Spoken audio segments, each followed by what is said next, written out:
Tú peras y tú peras. Today on DOOP by the River, we had a busy week. So we're going to start off by talking about what happened on Wednesday night at home against Charlotte as we look ahead as the boys stay at home at Subaru Park. This weekend they'll be hosting Montreal CF, and we'll talk about what we will think will transpire on Saturday night. Ladies and gentlemen, don't you dare go anywhere because you do not want to miss this episode of DOOP by the River. And let's get it started, guys.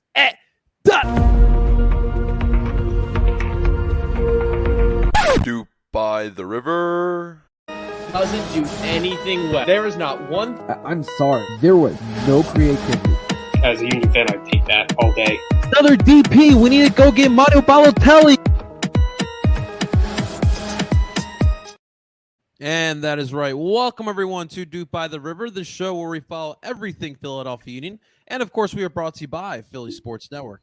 Before we dive into today's episode of DOOP by the River, I want to welcome everyone in, whether you're watching live on Barcelona Philly's YouTube channel. If you're here on our Twitter account, thank you so much. Make sure you guys hit that like button, subscribe here on YouTube.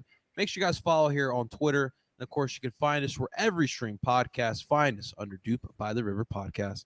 And, of course, joining me, as always, ladies and gentlemen, please welcome my partner in duping, Justin, Formation Change Guru Friedberg. Justin, what's happening, brother?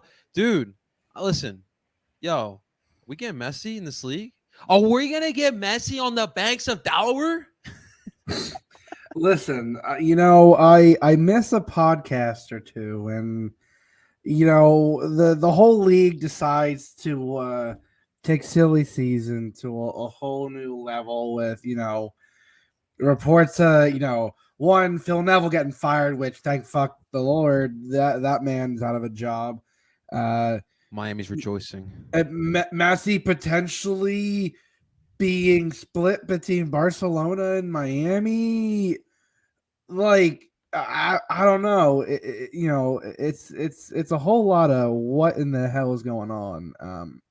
But hey, I'm here for it. It's why this league is my favorite league, because it's never a dull moment. Never a dull moment whatsoever, man. Obviously, look, it'd be pretty cool to see Messi, one of the GOAT, probably the GOAT of the sport, in the United States again, kind of like back in, was it 70s when Pele was here with the Cosmos. So it kind of brings a little bit of that flair in there. We'll see what comes with Messi. Obviously, the Neville news definitely has to have implications with Messi coming here. I mean, like, what else could that possibly mean? But, dude, like, I have to ask here, because the player of Messi's magnitude is the biggest since probably Beckham, you would say, right? Just the global recognition he has and the talent that he is at this point in time of his career. But, like, obviously, like, the DP role has changed. Like, when we were growing up, dude, like, yeah, you had Beckham, you had Titi Henry, Rafa Marquez, guys like that coming in here. And now, like, it's like, Union are spending money on the DP on guys like Michael Urre. And you're getting younger players, guys who are kind of, maybe not household names in Europe, but players who still have a bright future. And, like, kind of like, what is your thought, like, on the DP role changing in 23? I'm here for it. I think, obviously, we talk about David Beckham kind of being a game changer in terms of the level of person. Now, I think you kind of have to take the obvious of Beckham was like a European well-known name, but in terms of global icons, you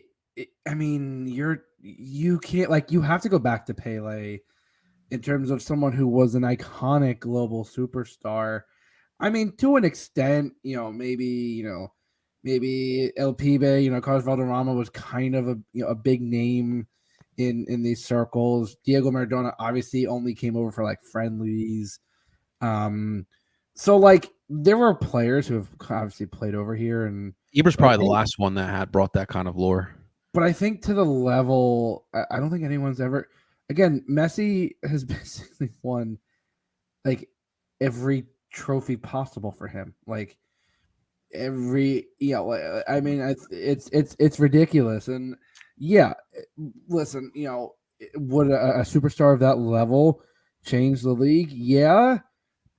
But I think you're seeing, especially in the last especially the last decade, you're seeing a change towards young DPs, guys like the Miguel Almirones, the obviously the Denny Boangas, the Diego Rossi's, like, and obviously, yeah, you have sometimes like the Carlos Velas. Obviously, you're seeing what happened in Toronto with the Insignes and the Bernadeschi's and like dumpster fire. I mean, don't get me wrong, it gives me more of a validation for not liking Bob or Michael Bradley. But I think you're seeing, especially in the last few years, you've seen the influx of what we call the young DP slots, which with Julian Carranza currently occupied for the Union. You're seeing that under 22 initiatives with that kind of money. So that's how a number of teams are getting some of these big players that may turn out well and or may not. Like, that's kind of the gamble, and so far success that the league is going on is, hey, there's talent all around the world. Yeah. In this country that may not be going directly to Europe right away. But you know what? Give them a few years, give them within 5 years, and they'll easily blow up, to potentially bigger than they would have been had they gone directly to Europe. And I think it's also revitalized people's careers for people who may not have been doing, well other places or may have needed that a little bit of an extra boost. So, yeah, while having someone like Messi could potentially come to this league is amazing, it's something that I think you realistically, can't, say enough positive things about. Right. I think it's not the same kind of lifeline that the league would have needed around the Beckham days. I think in the last 15 years, this league has absolutely grown exponentially to a level that I don't think anyone who was there in the early days when the league nearly folded in on itself would have ever thought this would have come to. So it's like it's something that, yeah, okay, we can be like, yeah, this is a great step for the league, but it's kind of an added bonus, like a luxury more than a necessity at this point. And I mean, like the way this league is changing and the philosophy and how you use the DP, it only has lent to better quality of soccer. I mean, gone are the days of you calling us a retirement league. And yeah, the quality of the sport in 2013 is completely different now in 2023. And it's because you have this emphasis of development and guys who are hungry and who want to excel their career. And, I always say, like, treating it like college, like, how, like, like you have your Penn State football fans, and when they see Saquon Barkley and Micah Parsons going off, like, they get all giddy. It's the same way when I see Brian Aronson and Mark McKenzie over in Europe, which Brian Aronson's a different story for another day as well, brother.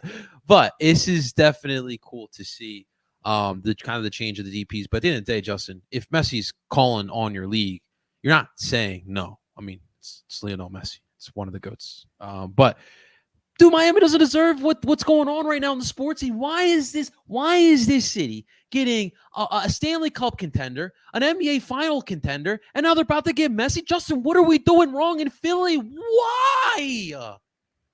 No, man. I mean, I don't know. We got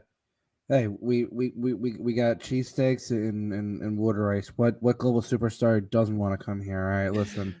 If they don't want that, I don't think that's the kind of caliber of character that we want in the city. Dude, seriously, man. Seriously. But we'll see what transpires. Definitely freaking dope. But hey, who's probably going to be excited to face off against Lionel Messi, brother?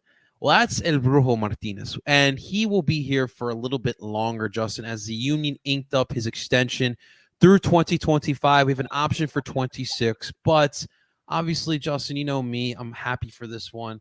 You know my love for Brujo Martinez, and he's been very important for what we have been doing.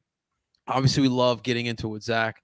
We miss you, Zach, as well. But no, I mean, for me personally, Justin, like, this is another one of those moves that's like an Ernst Tanner Union move. You lock up the guys who are here, and look, that doesn't mean that there couldn't be deals later on down the line, but you kind of secure a little bit more. Now, I don't feel like it will be one of those guys to make that jump to Europe now, but we'll see. But definitely important to lock up that rock in the midfield, brother. Yeah, listen, we love Zach, and we know his feelings on El Brujo, despite some of the deficiencies in his game. Yeah, despite some of the deficiencies in his game, he is easily one of the best sixes in this league in terms of being a pure destroyer. Like, yeah, does he sometimes stay in the ball too long? Occasionally, leading to turnovers on goals like the goal against NYCFC? Yes. But for the most part, you know what you're getting. You're getting someone who is going to let the other midfielders focus on their roles and simply allow him to. I mean, and he's become a better passer on the ball. We've seen his ability to spring the counter. One thing we do not have to worry about is his ability to score a goal. Because I'm not sure if you saw the tweet I was quote tweeted in a little bit earlier today. So fun fact, at least this was as of what was this tweet? As of 10 a.m. this morning, they were comparing Sean Zawadzki, who has scored 3 goals from 3 MLS shots. On the other side of this, as this tweet says, from Elliot McKinley at ET McKinley, who is a soccer nerd at Analysts Involved in Massive Report. He has said that on the other side of this, Philly's Jose Obrujo Martinez hasn't scored in 99 MLS shots. Given that all but one of those shots were taken out of the box with low XG, he had an 11% chance of scoring 0 goals from those 99 shots. I mean, he was close Wednesday. Thank God we didn't bring him in for his offense, because as I tell this story all the time, I was in Minnesota in October of 21 for the Union Minnesota game. 3-2 loss, very good game. And early in the first half, I had seats about like second row, a little bit to the right of the net, and I was sitting with some lovely Minnesota fans, and they saw Obrujo get onto the ball in a decent position outside the box, and they're like, "Oh no!" And I looked and I said, "Oh, is that number 8? Yeah. Give it about 2 seconds, and it's not going to be a problem." They're like, "What do you mean?" And he shoots it right into the wonder wall, and I said, "Yeah, he's not exactly known for his offense. That's not exactly why we have him on this team." Listen, I think, like I said, the parts of his game in terms of the offense, bringing the ball forward, he still has a little bit to work on. But he overall, his ability to control the midfield, to shut down opposing attacking players, make life a living hell for them, harass them, just as some people say, that general ability to just be absolutely psychotic on the field, but also like one of the nicest people off the field. As I love with Obrujo, that is always good. That is an interesting switch that I don't know if I've ever turned on or off. But when it comes to someone like Obrujo, I think, yeah, people might not love sometimes his recklessness, but you notice the difference between him on the field and him off the field. Obviously, missing someone like Ali Bedoya, we talked about last game, you can at least semi-replace him or kind of work around the way that he plays. When Obrujo's not in the lineup, it's really tough to replicate that. Now, Jesus Bueno is doing a decent job at starting to fill that, but Obrujo just does things sometimes that you like. It shouldn't be. It's almost incomprehensible. Of like, it doesn't look like it should work. Yeah, and yet it does. And I think having him here, especially after the rumored interest, I know with Besiktas in Turkey was kind of the biggest rumor, and that one, it felt like it had a little bit of legs. Like, I know Tommy Bogues did do some reporting on it and said that there was some truth to it. Like, obviously it must have been just like feelers and initial conversations. At this point, more than anything Kai Wagner's had at this point. But at the same time, I think it's Obrujo is kind of the, like, you talk about the passion of this team. I think he may not be super vocal, but his presence, his physical presence, is felt on the field. And I think it's something that you look at the way this team is, and it's something that's tough to replace. And I also think he's one of the main reasons why you have gone on this very, very good run of league play. You know, as we talk, you know, as I don't want to, you know, rub it in, but I may eventually. That, you know, this team is correcting the a lot of the big problems that were playing in early in the season, and Brujo has definitely been a big turnaround factor in this for sure. Yeah, his health is really important. When you have a portion of the field where you don't have to worry about because of what he does, it's huge. In a league where number 10s are the highlight, he does a great job at defending those as well.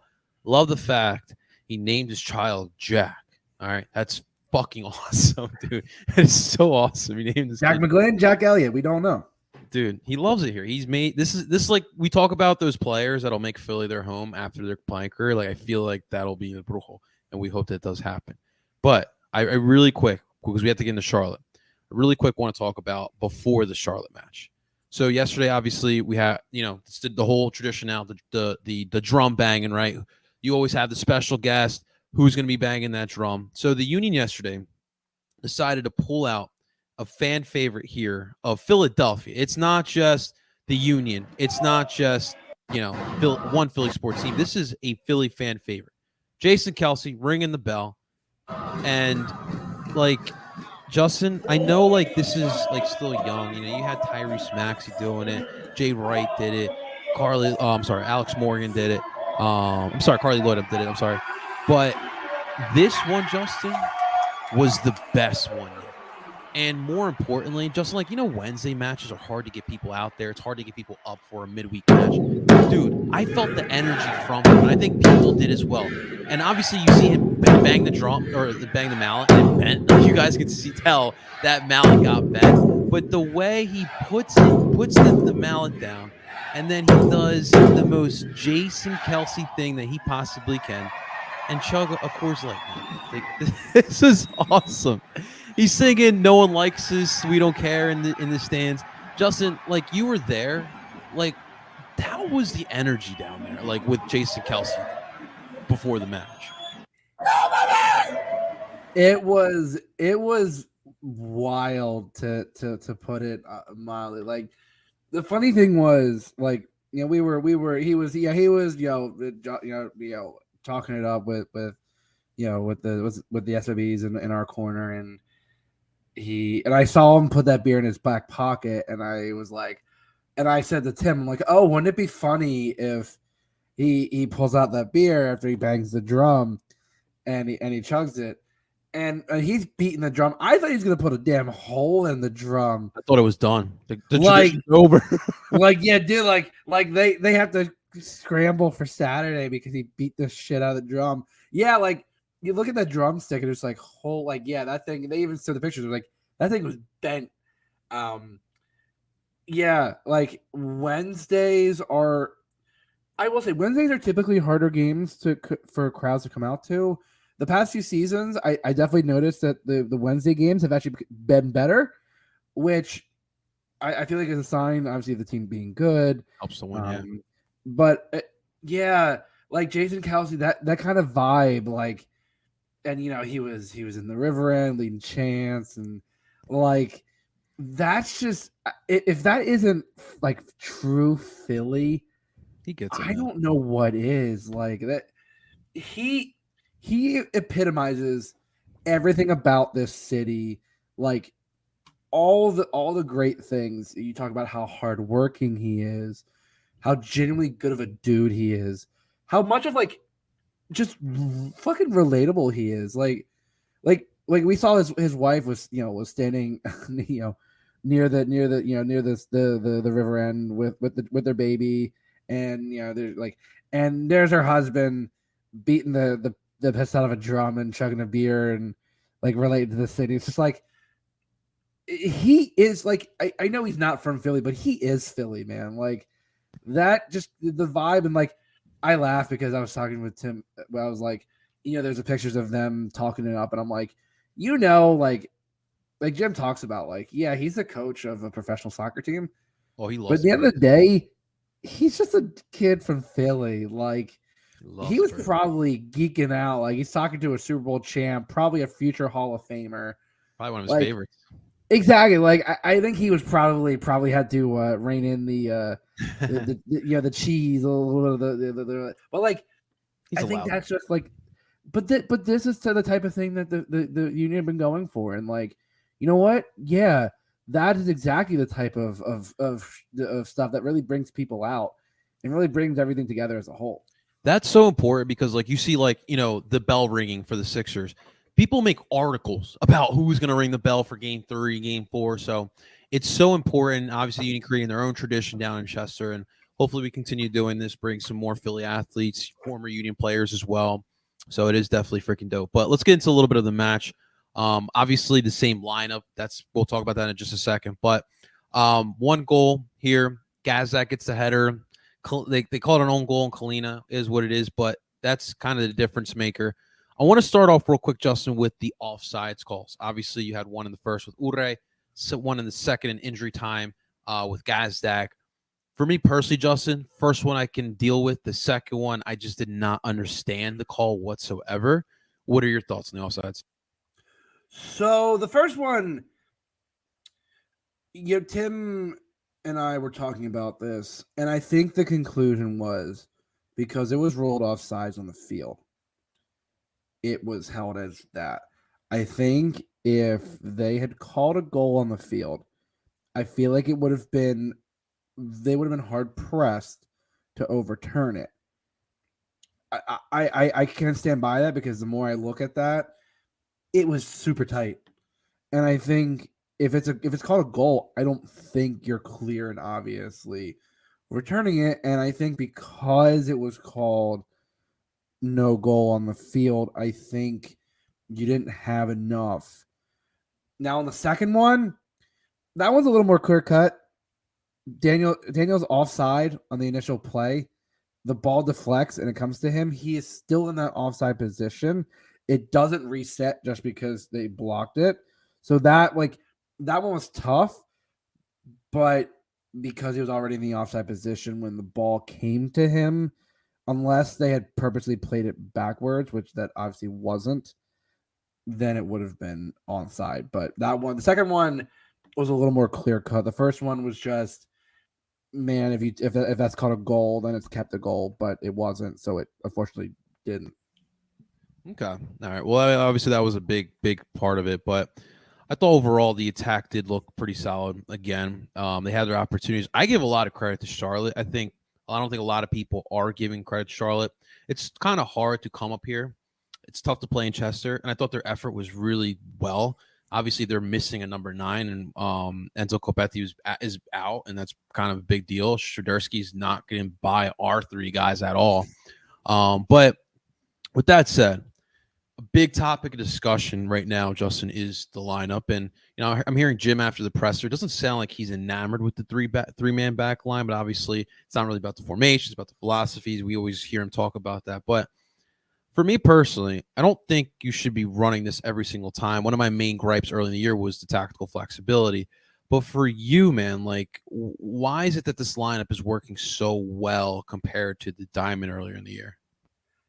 So I think the defense did a really good job of nullifying things. I think also not really fully stated the importance that one of their other main players, Joswiak, was also out injured. Ben Bender was not in the lineup. Justin Miram did look dangerous, but I think he definitely was shut down a bit more than he has in the past few games. I think. Listen, I think obviously Jim's preferred is the back 4, but the tactical flexibility of the back 3, which, yes, for all of my friends that listen to this podcast, it is a damn back 3, is a back 5 when not in possession, but a back 3. That kind of gets lost in the translation here. But I think the back 3 allows Kai and Olivier, when they're playing, to go up and really have the freedom to play kind of.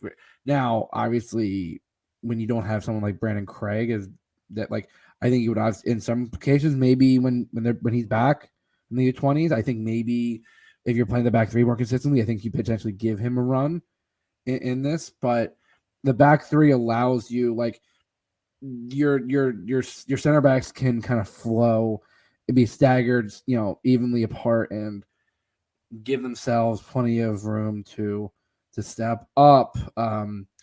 Each center back, really Jack kind of seemed like he was hanging back in the back three, and Damian and Jakob were the ones pinching up. We're recycling the play, and I think what it does is it actually allows you to keep more possession of the ball. In the first half, I mean, we saw the possession stats.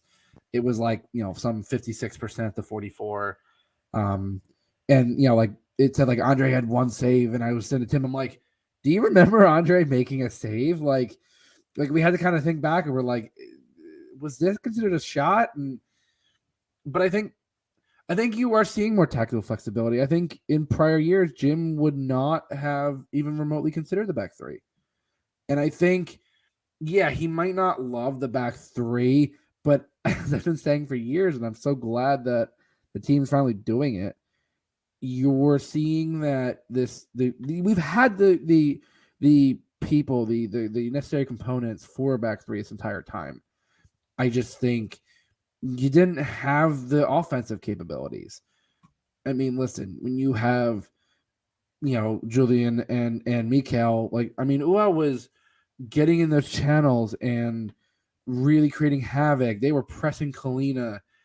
Gazdag was able to kind of float in behind and provide a secondary press. There were moments where, yes, behind that front three, and in between, the midfield and the defense, like there were pockets of space, but you had the defense in front of that. Like it wasn't like they were spacing behind.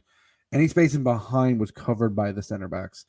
And what this formation has allowed more offensive freedom. Yeah. And kind of allowed, Brujo and Gazdag to really control the various aspects of the midfield and just allow players to get forward a bit more. So, yeah, Jim may not necessarily love the back three, but it gives him – listen, the diamond, he admitted the diamond was getting found out by teams. And I think this back three allows you to switch things up because, again, you can always go back to the back four.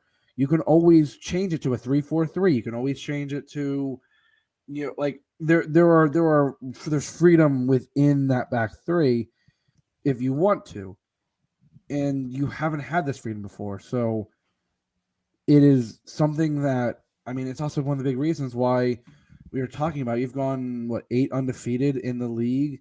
You talk about since the Chicago game, you have not was there an ugly draw against DC? Yeah, but you've won some ugly road games.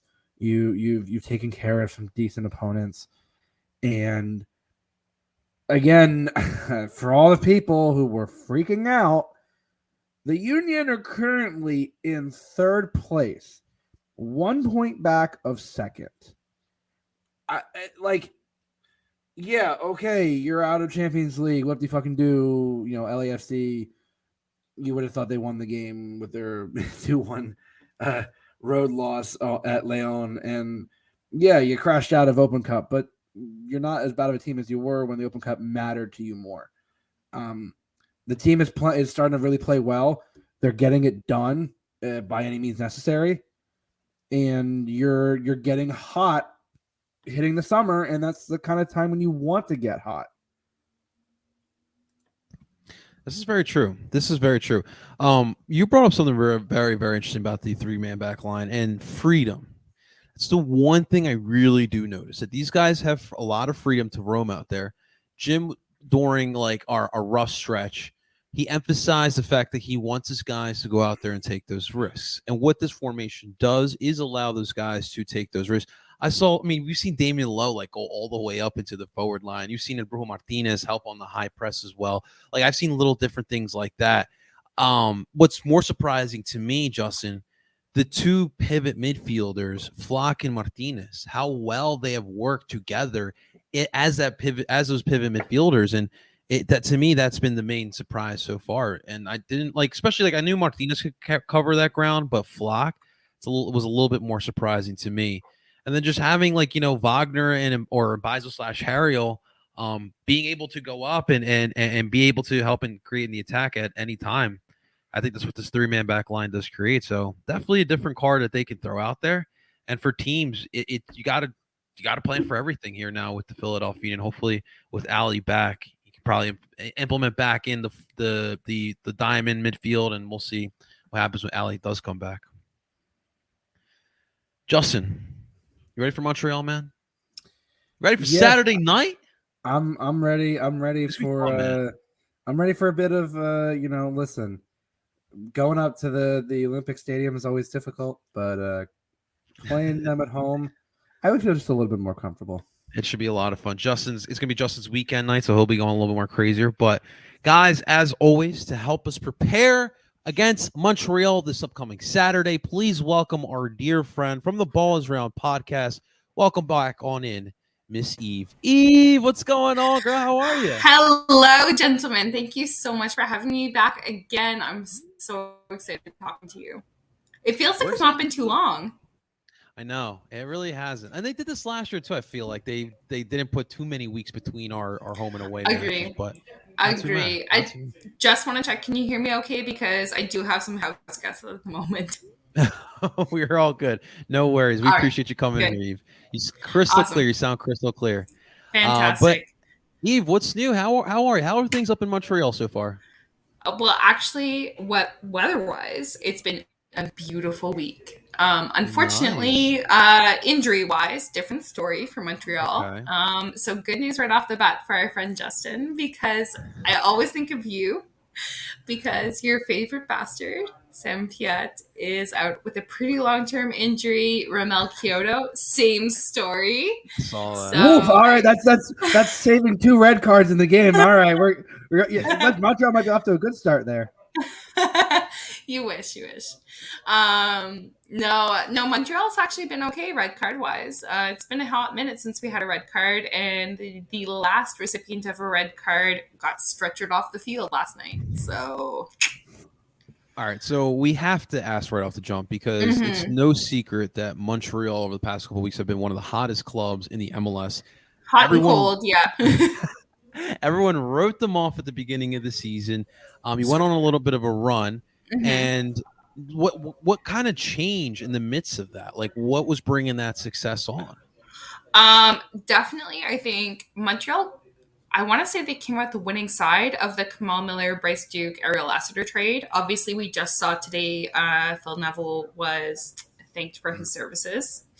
But that being said, I think that definitely brought an extra dimension to the midfield for Montreal that was sorely lacking because Matko Miljevic was out injured on a long-term injury. He's just returning now. He's just played his first kind of he hasn't even played a full 90 minutes for the club yet because he's returning from surgery. I think that was a big impetus as well. Hernan Lozada definitely learned to manage his team a lot better than early in the season. A lot of his halftime changes have been incredibly effective for this club. So it just seems like Lozada is slowly figuring out his guys. I mean, exactly. That was a big trade for sure. So how has Duke and Lassiter kind of fit within the mold of Montreal? So you know what? I feel like Bryce Duke was kind of the talking point of the trade, right? Right. Because it was Kamal Miller and $1.3 million in GAM to Miami for Bryce Duke and Ariel Lassiter. And I really feel like Bryce Duke was the talking point, and definitely in his first few matches, he was really dynamic. Like I said, there was definitely a spark that was missing from the Montreal midfield, especially post Georgi Mihailovic's departure. That being said, he has definitely quieted down a lot in the last kind of 2-3 weeks for sure, because there have been so many matches. But Ariel Lassiter, I think he was almost like, I feel bad saying it for him, but it kind of feels like it. He was almost kind of just like Oh, hey, also we'll send you Ariel Lassiter if you want him. And he's actually proved to be really effective. He has been a very versatile player. So we've seen him play both at the striker role and at left wing back, which Montreal still does not have a true left wing back. So if Philly's like looking for any areas to target, there you go. Last night though, Ariel Lassiter scored the game tying goal against DC from a 2-0 comeback, and he also scored the goal that sent Montreal to the Canadian Championship Finals. That's right. You guys are busy with different competitions as well. That's definitely something to keep in mind Yes. for. Yeah, no, for sure. I'm honestly, I know I'm sure we're gonna talk about it later, but I fully expect that Montreal is gonna send an extremely rotated lineup into Philly this weekend because the Canadian Championship, is June 7th, the final. Oh. And it's in Vancouver. And obviously that's a trophy, that's a CCL berth. Like Hell there's yeah. so you know the drill, right? You go all in. So you're playing the Whitecaps in the final. Yes. Okay. Exactly. Yes. And they're also in pretty good form right now. I mean, they spanked Montreal 5-0 earlier on in the season. So I fully expect like you are going to see some guys who are like, who's that? And honestly, a lot of like casual Montreal fans are probably going to say the same thing. At least that's what I'm hoping for Hernan Lozada, because I sincerely hope he prioritizes Can-Champ. That is true. That is true. So I guess now I have to ask Justin. Justin, I mean, after hearing that news, I mean, should we be expecting some rotation here as well from the blue and gold? I mean, Justin's got to be looking at this as well. But that's 3 kind of quote unquote easy points, right? MLS girl. Yeah. We said that about DC, and that was now I think the only rotation that you may see again is the question of, does Jim want to keep the back 3 or does he rotate it back to the diamond? I think it'll also depend on if Ali's back. They said Wednesday was always going to be a stretch. Right. Mm-hmm. I feel like realistically, because going into the next few weeks, you have San Jose away next week, and then it's kind of quiet, and then you have a couple road games before you come back home against Inter Miami at the end of the month. So I think this is probably the best game to if Ali comes in. Maybe one of the only rotations you see. Could I ask a question? Do you guys expect to see a lot of players called up for Gold Cup? Because that's also starting this month. Andre would probably Andre and Damien would probably be the only two that I could think of. It's like my least favorite thing about MLS is that we don't pause for Gold Cup. We're missing players from the under 20 World Cup right now. So right. Okay. So I would say Damien and Andre might be the only two. Okay. That's what we really have, right? Which well with Joe Bendick, and you still obviously have Jakob Blessing. Joe Bendick? Joe Bendick's on Joe Bendick's still our backup. To be called. Oh no, sorry. I was like, oh no, call it up. No. I've been seeing, you know. No. U.S. national team already put in their Nations League calls, and World Cup probably will not be too dissimilar. So no, I would not want Joe Bendick as personal as he is for the MLS for Union. No, I don't want him anywhere near the Nations League. It's better in Mexico. Are you kidding me? 3-0 within 15 minutes. Oh, poor Joe. I love him, but no, not at all. So it's definitely something to keep in mind. Yes, Steve, I'm with you. It truly does suck. It's the worst is that overseas, especially during their season, they're all off and we're all still playing while everyone's doing their friendlies. It's just like, we got Columbus this weekend. What do we want us to do? Yep. We're gonna send some random guys to Columbus. Seriously. Our player, and especially this year with the oh my gosh, what have they called it again? I completely forget. Yes, thank you. I struggle so much to take it seriously because they're pausing for. Right. Wait, you mean the Garber Tam Gam, right? Tam Gam, Liga MX Money Cup. Is that what we're talking about here? Thank you. The glorified preseason tournament for Liga MX? Yeah, the only thing they Oh my- tried to make it important by saying, "Oh, you get a CCL spot." It's like, well, yeah, because the field's expanded in CCL. At the very And next I'm year. like double checking. Does Canada count? Because I'm sure you guys are aware, the I'm sure the if MLS spot was always U.S. team only. Canada team, like even the year Toronto won the treble, and we all hate Toronto, but even the year Toronto won the treble, they could not qualify to Canada to CCL without winning Canadian Championship. yeah, That was in I think 2017. I think that spot's. I believe it's been opened, quote unquote. Yeah. I think there's more avenues now to CCL. Yeah, no, I agree, but like, yeah, okay. As long as we're on the same page, because honestly, I'm not on the same page with my own co-hosts. Oh So- no, trust me. I've been on the team. This is a glorified cash grab from the very beginning. So Oh, okay. very Okay, much so so about it. I'm probably gonna be sliding in your DMs like early July to be like, And just be I'm like, this so is bullshit. bored. This is bullshit. What are we doing? Why am I paying money for this? Okay, perfect. So I do have to ask. So Yes. I know Montreal does not like Toronto. So how is Montreal dealing with the Toronto saga? Are you guys like rejoicing with your popcorn? Are you on the pulling out the side? popcorn like I am and just going, fuck Bob I'm- Bradley, fuck Michael Bradley? This is Oh great. no, I'm like Bob Bradley. Like, keep going, my guy. Like What a mess. like what? Oh, I'm living for it, honestly. Montreal went to Toronto recently to play in the Canadian Championship quarterfinal. I know you had a And fight go viral in the States. we had a viral moment, yes. So actually, Toronto just got a fine issued from Canada Soccer today because apparently they did not manage their security properly.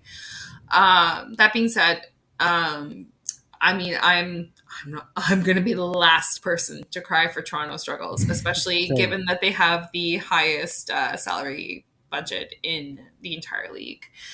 Yeah, no, Is that spent mostly on vapes? Was that what Bernadette's I believe- Bernadette's Hey, he's a bonuses vaper? and vapes? Is No. that what do vapes because the MLSPA releases their salaries? Do vapes count as part of the compensation package? I wonder. I'm not sure. I don't know. I think that's why they were saying Insigne's party had a problem with the releasing because Oh it didn't yes, include and the some of the- jacket ovo. Yeah, and then Bernadette was mad. God, like it's a bad like soap opera. Yeah. It's like it No, reminds me. it's good in its own way. If you're on the outside, it's excellent. Well, it reminds me like you remember? Have you ever watched the Netflix show? Was it 21 Thunder? It's on Netflix though. That was on public television in Canada. Well, so it came to CBC. Netflix. It came to Netflix, and it was and some of the cheesy They filmed storylines. at Stade Saputo, you know. Yeah, It was Stade Saputo, eh? and some of the cheesy storylines. I'm like, this is what like soccer melodrama is, and like Toronto is living this. Yes, exactly. No, for real. It was excellent to not only knock them out of the Voyageurs Cup, which is our Canadian Championship. It's also what we call it, and then to also blank them in MLS like 5 days later. Excellent. My mom actually came up for that match. She That's all. felt compelled the night before. She was like, "I must come." And I was like, okay. So for real, it was excellent. I am thrilled by it. Continue. One of the most underrated rivalries in our league, that's for sure. Toronto Thank and you so Montreal. much. I appreciate that. Go for it. Go ahead. No, go ahead. I'm just so glad that you are on the right side of the rivalry. Of course. Yeah, we definitely don't like Toronto down here. That is Excellent. for sure. I did have to ask about Kyoto. I did Absolutely. hear about his injury. I also did hear rumblings from Honduras, from his old club, Olympia. Yes. Maybe possibly having a little bit of reunion. Any thoughts or anything you've heard about that? I would say it's very speculative. Okay. I guess I would not put a whole ton of stock to that rumor. He's Right. getting very well compensated with Montreal right now. He's, again, if we're to judge by the MLSPA figures, he's the second best compensated player in the entire club. And I mean, he's earned it. He put up an excellent season last year to bring Montreal to second in the East. And he had a lot of delivery that was certainly helpful, but he also carried this team when Georgi Mihailovic was out injured. So he definitely earned what he's making right now for Montreal. Therefore, I kind of struggle to imagine that. He is in the last year of his contract. And, he does have an injury history for sure. And I can imagine right now, given that it's such a crucial time with so many matches that he's missing through injury, I can see that definitely weighing into any potential negotiations for next season. Okay, that's definitely something to keep an eye out for. Yeah. Back to the club a little bit here with Montreal Mm-hmm. since we kind of last see. Has anything changed with the tactics since we last saw you guys? One thing I will say is that Hernan Lozada definitely manages the start of his second halves a lot better than when we last played Philly. Okay. Because if you recall, Philly was able to come back pretty quickly inside, say, the first 15 minutes or so of the second half of the match at Olympic Stadium, right? And then we choked it away. And then things happened, and there was dramatic fire and the whole 9 yards. Yes. It was very much, I visited another Philadelphia podcast, and we talked about Canada After Dark, and I was like, this is very much Canada After Dark, that fire sequence and the whole 9. Yeah. So I think largely what has changed is Hernan Lozada's management of his substitutions, for sure. Definitely there were some players who were just struggling in the early season. I don't know, our Canadian internationals, because they were at the World Cup, and that was obviously a very emotional experience for the Canadians, because For sure. in their lifetime, we've never been to a World Cup. My lifetime as well. 82 or 88 was the Sorry? last one? Before this one, what was the last World Cup? Was it 82 or 88? 86. 86 was when we 86. So yeah. So for anyone wondering, I am born after 1986. So, I think in the early season as well, for the Canadian internationals who traveled to Qatar, that did not help, because that was obviously a huge experience for them. And, it didn't end on a great note. We didn't expect that, but so be it. I think that adjustment was maybe a little difficult. Maybe, their preseason prep was a little different. Not 100% sure.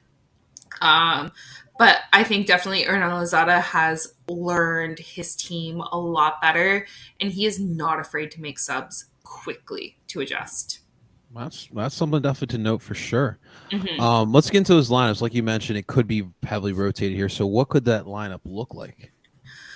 I mean, if we look at, if I were to look at, say, who is your quote unquote de facto starter, because I understand Montreal is kind of playing catch up for how dismal the start of their season was, right? So there's a part of me that says maybe Hernan Lozada is going to look at this, especially given that they they picked up 3 road points in Kansas City.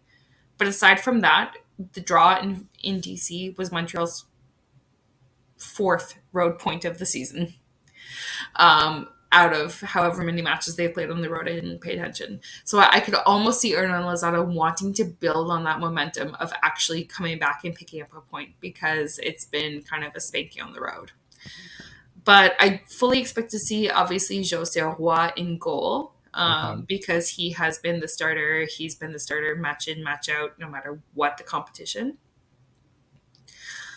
In the defense, unfortunately, Rudy Camacho got stretchered off the field. We haven't heard anything further about his injury, so I'm going to assume he's injured.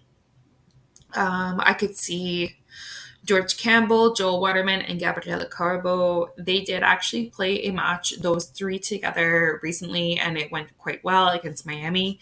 Obviously, Miami and Philly, though, are 2 different beasts. The only thing I will say is that probably Corbo has a lot more mobility than, say, if you were to place Campbell, Camacho, and Waterman. He's a little bit more agile than those 2, and definitely I think against Philly it would be really great to have him out there. In the midfield, obviously we'll have Victor Wanyama, no Sam Piet. Mathieu Choinière, he has been run into the ground, but Hernan Lozada insists he's good to go. So I fully expect Mathieu Choinière to start in the double pivot in front of that defense. With Ariel Lassiter, I think he earned a start, especially after his sub cameo, and Aaron Herrera on the right as our wingbacks.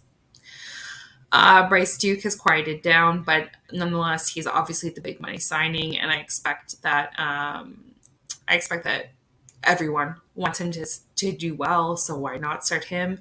Followed by Sunusi Ibrahim had an excellent sub appearance against CC, goal and an assist. What more can you ask, right? And then Chinanza 04, I feel bad by saying it, but almost by default. Okay. Well, you got we got your Toronto fans in here. Now Ryan's one of our good buddies here.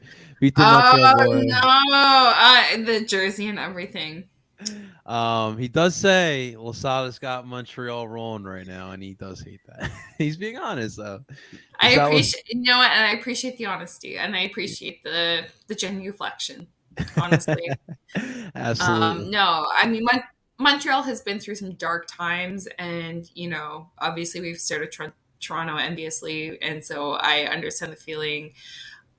Definitely Hernan Lozada has finally gotten a vibe going. I think he's finally learned to read his locker room, read his lineup, learn who the players he can really lean on are. And it was an adjustment, as it always is with a new coach. I understand Philly is not necessarily super accustomed to that because Jim Curtin has been there since time immemorial. But yeah, I'm actually shocked that Bob Bradley is still with Toronto.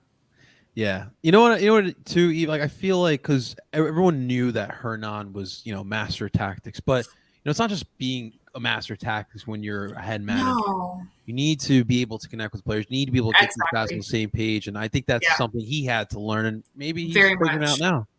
Yeah, and I think I talked about it last time when I visited you guys. Was he had said kind of in his introductory conference was he knows he's a young manager. He knows he has a lot to learn, and definitely he made mistakes when he was with DC about how he handled players and certain aspects of managing them. So I think he has learned. I think he's demonstrating his learning. Again, Montreal was conceding goals in the first 15 minutes of the second half like clockwork in the first few matches of the season. But lo and behold, I mean, they've completely turned it around. Yes, they did concede in the 59th minute last night. But aside from that, overall, they've been a lot more solid coming out. So we can see development slowly but surely. Absolutely. Wonder if we'll see George Campbell's family. George Campbell coming back home Yes. Funny enough, the last time when he was with Atlanta, and so I've never said the story. When he was with Atlanta, I think it was last season, and he was when they came. He was with them last season, yeah. So I was up at the beer garden on deck behind them, and I was talking with somebody. And we look over and we see a bunch of people, a tall, younger guy with a Campbell jersey. And I looked and I walked over. Knew, well, I walked over and I said, "Hey, what are you doing here?" No, I just said, "I have a Campbell jersey." No, I just said, I said, you guys wouldn't happen to be like, I don't know, his family? And they go, "Yeah, actually, we are." Oh my god! And we were talking, and he is a former Union Academy player. Yes. And it was kind of funny just bumping into his family and talking. And so they were cute. like, so I mean, listen, Atlanta got thrashed that day, but he would his family was so excited. So listen, I did kind of hope they come because they were nice people there. So that is my George Campbell story. That family was really nice. Now I need a Montreal kit. Absolutely. Well, Justin, let's get that lineup, man. What do you think we'll line up with on Saturday? I'll be cool with your A lineup. So formation is going to be interesting. Obviously, as I always say, right in a permanent marker. Andre Blake with another clean sheet against Charlotte. He did have a little bit more work to do in the second half. Did make a fantastic save on Vargas not too long after he came off the field injured. So my gut would say transition back to a back four. But I think Ali, I think you've seen the success of the back three, and at least against Montreal, I do feel like the stability that the back three has provided while allowing Kai Wagner and Olivier Mbaizo to get forward. I think it's going to be one of those matchups where the wing backs may feature prominently, as I've said with a few teams where wing backs are predominant.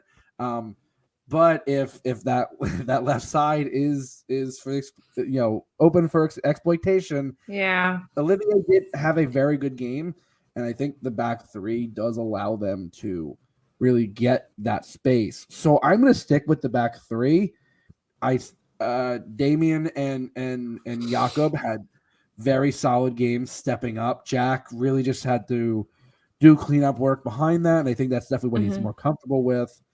The midfield, I'm going to stick with the same midfield because I'm not I'm still on the caveat that if Ali is strong enough, I think he will start. But that's still a big if. I know Jim was saying that it wasn't going to be obviously for Wednesday, but they were holding out hope for Saturday. So if he is healthy, he takes Leon's place. If not, it's the same midfield, and with Carranza and Ua up top, which, I mean, listen, they were both hassling that back line of Charlotte. Ua had some solid chances. Carranza, just off the mark, and it's going to be interesting because if Montreal does rotate, we saw that the Union could have probably put 2 or 3 past Charlotte, and if Losada's focus is on the can champ, which it should be. I would absolutely trophies over league play at this point, as we saw with the Union's early season run before exactly they, got into tournaments. I would say then that'll be the case, but it's always gonna be a tough matchup. Whenever I always say the Union are strong at home, but anytime Montreal, listen, I was there for the 3-3 draw where we were up 3-0. And it was a rainy day, and I remember that being oh my god, I was at an airport for that match. I'm so sad. So Union Montreal games have always been tough games. It's never been an easy. So I would never put money on a winner. Yeah, it's always tough. I'm always tough on the score line. Like it's always I can't put it. I know. At like a 2. I can't put it at more than a 1 goal margin because that's how these two teams have played each other. No, for real. Like I think last time, we all predicted a Philly win, and who could have seen the end of that match coming? Montreal pulling one out injury time. At least it stayed consistent with Carranza getting another red card. He hates the Big O. He hates it. Yeah, he hates playing at the Olympic Stadium apparently. With improved turf. Yeah. What more can we offer you? I think the best Corey Burke match was against Montreal I've ever seen as well. He scored against them for New York, eh? Oh, my God. He's continuing his form. Well, this is always a fun matchup, but we do need some predictions here. So Eve, you got to start it off here. What do you think is going to happen on Saturday? I'm going to trust Hernan to rotate his squad because everything he said is he lives for the Voyageurs Cup, despite it being his first season in Montreal. But all right, if you live for it, I trust you. I'm going to expect Jim Curtin will play a pretty strong lineup as a result. I expect a huge lack of chemistry for Montreal that will definitely impede their success. And I'm going to give it to Philly on a 2-0 win. 2-0 win. Okay. Justin, what do you think is going to happen? We talk about these 1 goal margin, and Eve throws the wild card with a 2-goal result, throwing me for a bit of a loop here. I think we talked about for the Charlotte matchup how they held together, well pretty defensively, and it was like, I mean, listen, I think the Union, what was it, within the first minute, Carranza just bashes one off the crossbar, and it was like, oh, come on. It was one of those oh no, it's gonna be another 0-0 draw with with an expected goals of like 3, and it's just like, Yeah. oh, come on. So I definitely expect the Union again to come out a bit on the front foot.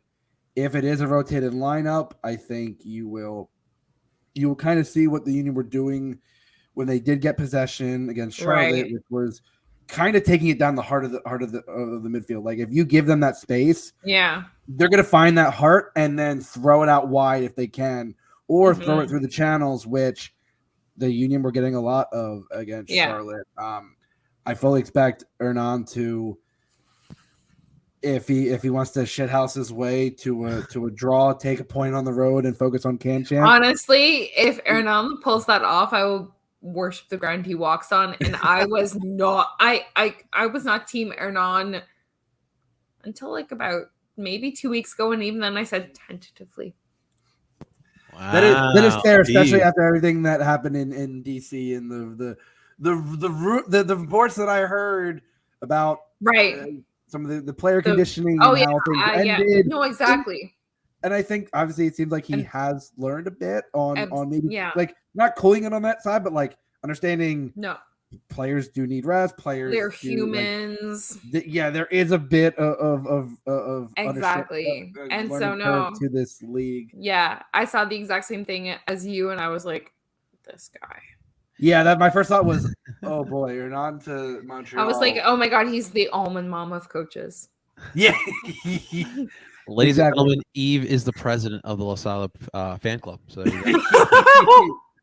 but I think it'll be. I think you know what I was gonna say 2-1, but after Eve's talking about focus on Can Champ and the rotated lineup considerations. I think 2-0 sounds about right. I think that the Union, like at this point in the season, I think you've looked at where they were this season compared to last year. The Union are actually in a much better position because they didn't really get going until the summer. So if the Union are getting going now, with this point 8 undefeated in the league, I think this is kind of the right time to get it going. And for them, as Jim says, he loves the 1-0s. He loves the close results. Wow. That's kind of how this team has operated for a lot. So 2-0 sounds about right. Absolutely. Before we head out, 2 more comments here from Ryan. I know I read one of them and I was like, what the hell? I know Eve's not much of a USMNT person. No, it's okay. But thinks Curtin, he's set up for the job. No, for real. I've talked about this with people. I think it would be crazy for a number of reasons. Obviously, they were waiting until Crocker and Gooch were thrown in to kind of obviously be the hiring point. And they've said that at least after the Gold Cup, probably at the end of the summer, is the realistic target. I don't see Jim leaving at that point. So it's going to be someone who is ready to jump. And I also think he's not really finished yet. Like if he had won MLS Cup last year, I think maybe that's a different story. But I still feel like Jim has a bit of unfinished business here. So I would be shocked. I mean, it is a connection because Callahan was an assistant under Jim at one point, but I wouldn't put too much stock in it. Even I don't follow the U.S. men's national team, but obviously I keep a slight tab on them because of Canada. And I'm like, that seems like a leap. Which I did. Speaking of the Canadian national team, I was watching the U20s against New Zealand, and I didn't realize that John Herdman's son was on the Jay U20. Herdman. Yes, he plays for Vancouver. I'm like, wait, before the announcement even said it, I'm like, there's coach's son. Like, I'm like, huh? I guess he's playing for New Zealand. He plays for Vancouver. Yeah, which is like you're okay. You're in club play. Yeah. And then on that note, Ryan wants to let us know Hernan over Nancy. Oh, that's a hot take. That's a scorching. Yeah. Honest to goodness, I think Wilfred Nancy was able to bring the best out of Rudy Camacho after 3 seasons where we were all like, what is happening? Dear God, why is this guy so He's getting a lot of crap for that Pittsburgh loss. I'll tell you that, which is not his fault. Pittsburgh loss. Oh, US they Open were Cup, upset by the Riverhounds in U.S. Open Cup. It was a cup. Oh, sorry. I thought you were talking about Nancy. I was like Pittsburgh. Columbus No, losing to no. Pittsburgh, US Open Cup, Yeah. upset special. Yeah. Columbus got a Okay. lot of crap for it. I love an upset. I would have Same. honestly. I Same. would have Oh, it been was team great. And upset. someone who has a friend who is a Riverhounds fan, and she's getting older, it It's was a great great atmosphere. watching. I love the cup stuff. No, Right on the same. river. Oh. No, oh my gosh. I watch, aside from the matches Montreal plays, every time that there is a match in any cup competition where the one league plays another, I'm like, come on. I am team underdog. I will cheer for Sunderland. I will cheer for the Lincoln City, whatever, like part-time plumbers, part-time soccer players. Richmond AFC. Yeah. Yes, Richmond. I have not watched the Ted Lasso finale, so please say nothing. Yeah. No, me neither. I have not either, so no spoilers. Nobody in the comments. Thank you, friend. I've been staying off of Twitter mostly because of this. I'm like, I Same. I got like 3 more episodes till the finale. No, but for real, I do think overall Nancy is a better tactician than Hernan, and as well, he was given a better squad to work with. So whatever Hernan can pull out, honest to God, is a victory. Well, you know me, I love me some Nancy. I think he's a really good manager, especially in this league. But we'll see. Eve, it is always a pleasure having you on here. I am so glad. Every time I get a little notification, I'm like, Duke by the river, it's my time. It's that time. It's Union in Montreal time. Well, Eve, as always, let the people know where they can find your work and, of course, the great work of the Ball is Round. Absolutely. So the Ball is Round podcast record every Sunday at 6:30 p.m. Eastern. We do go live, just like these fine gentlemen. We are also on Twitter and Instagram at TBIR Montreal. And we are super grateful for everyone who tunes in. Absolutely. Eve, thank you so much again. That's going to do it for this episode of DOOP by the River. Thank you so much for watching. Make sure you guys hit that like button, subscribe. You're watching live on Barcelona Phillies YouTube channel. Follow us here on DOOP by the River podcast. And, of course, find us wherever you stream podcasts under DOOP by the River podcast. Ladies and gentlemen, that is Eve Julia. That is Justin Formation Change Gruden Friedberg. Of course, I go by the name El Barcelona Philly. We're telling you guys to DOOP on. Talk to you guys next week.